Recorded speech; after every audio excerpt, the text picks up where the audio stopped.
Tabipun, kami dari Puskesmas Susunan Baru telah melakukan MOU di sekolah-sekolah, terutama salah satunya di SMK Bakti Utama.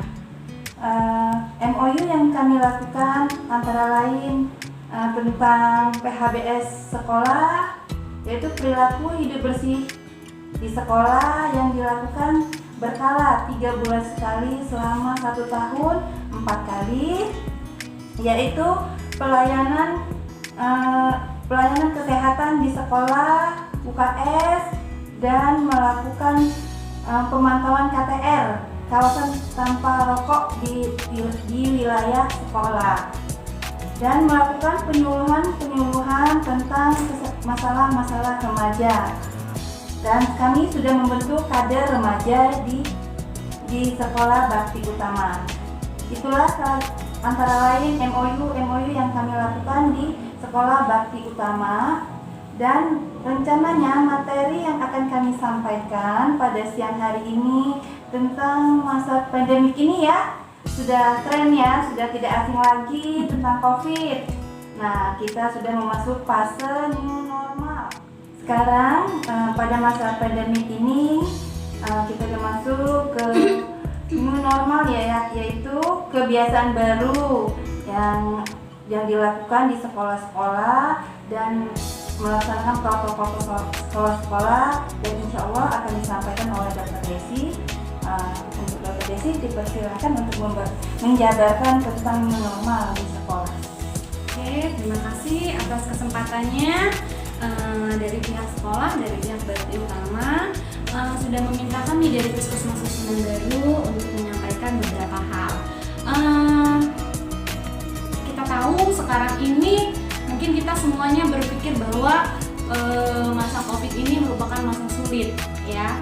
Jadi mungkin semua orang bilang yang tadinya kita bisa keluar rumah dengan enak, dengan gampang gitu kan, ternyata sekarang kita untuk keluar rumah aja repot ya, dibatasi, dalam pergaulan semuanya dibatasi.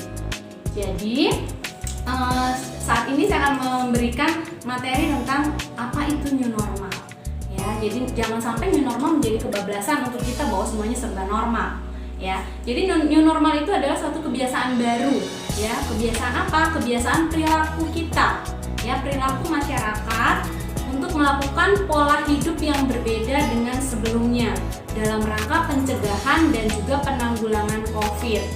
Berbeda seperti apa? Pernah nggak dulu kita bilang gini, teman kita dia udah sibuk nih, lu sok bersih, ya nggak? Sok bersih banget sih lo. Tapi ternyata sekarang kita berubah, malah kita takut, hand sanitizer kamu harus pakai, ini harus pakai.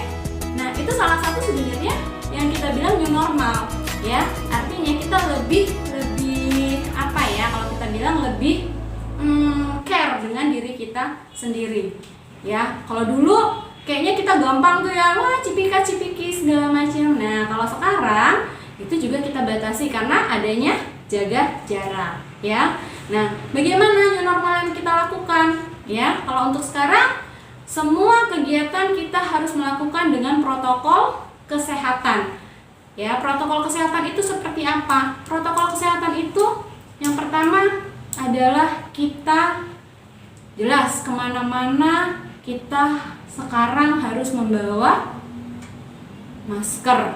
Kita harus menggunakan masker. Memang masih banyak tuh saya lihat di luaran sana tidak menggunakan masker. Sebenarnya masker bukan hanya melindungi untuk diri kita sendiri, tapi masker itu juga melindungi orang banyak sekeliling kita ya. Kita melindungi apa-apa yang ada di sekitar kita, karena kita tahu penularan COVID itu terjadi dari droplet. Jadi pada saat kita bicara, pada saat kita batuk ya. Nah pada batuk pun sudah ada protokolnya. Pada saat kita batuk kita bisa menggunakan tisu, langsung kita buang ke tong sampah, ataupun kita batuk dengan bagian sisi dalam dari bahu ya.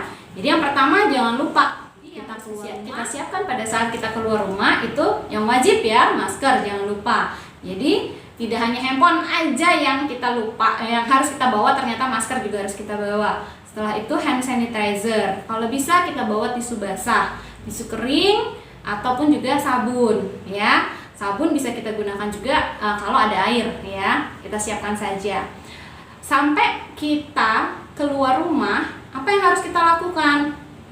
Ya, misalnya kita ke sekolah. Kalau sekolah nanti kalaupun sudah dibuka, mudah-mudahan semua sekolah sudah melakukan protokol seperti menyiapkan cuci tangan buat siswa-siswa sekolah, ya.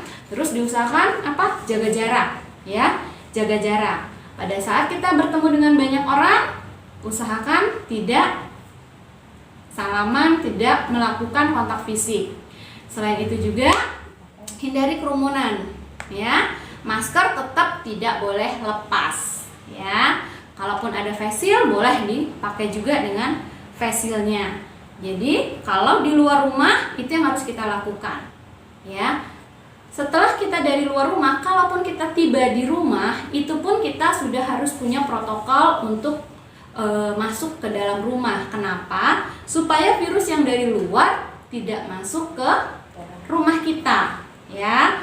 Kalau bisa sampai rumah semua alat-alat yang kita bawa keluar, bawa dari luar itu kita lepas di luar, ya. Kita lepas di luar seperti apa? Misalnya kunci, dompet, tas, ya.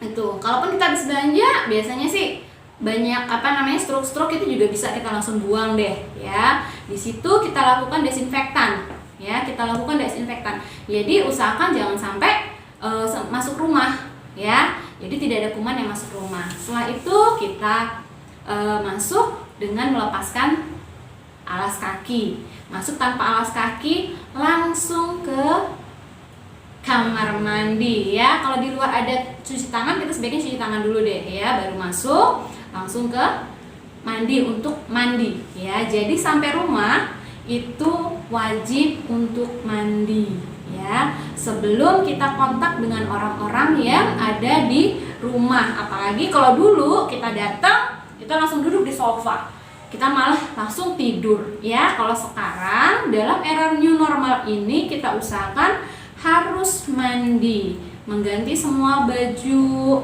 ya, baru kita kontak dengan orang-orang yang ada di rumah, ya. Jadi kebiasaan-kebiasaan inilah yang mungkin harus mulai kita lakukan, ya. Mungkin banyak yang agak ribet, ya, tapi itu semuanya adalah untuk menjaga diri kita, lingkungan kita, keluarga kita, ya. Jadi bukan hanya diri kita yang dijaga, tapi juga keluarga kita. Sepertinya cukup, ya. Sepertinya cukup untuk new normal, kebiasaan baru yang harus kita lakukan saat ini. Jadi jangan lupa pakai masker, jaga jarak, cuci tangan, ya, pakai sabun ataupun dengan menggunakan hand sanitizer. Materi new normal sudah disampaikan oleh Dr. Desi dengan baik, ya. Nah, ini ada sedikit pertanyaan, ya, untuk adik-adik di rumah. Dari paparan new normal, apakah yang kalian ketahui tentang new normal atau kebiasaan baru? Ya, diulangi lagi biar lebih jelas, ya, adik-adik sekalian, ya.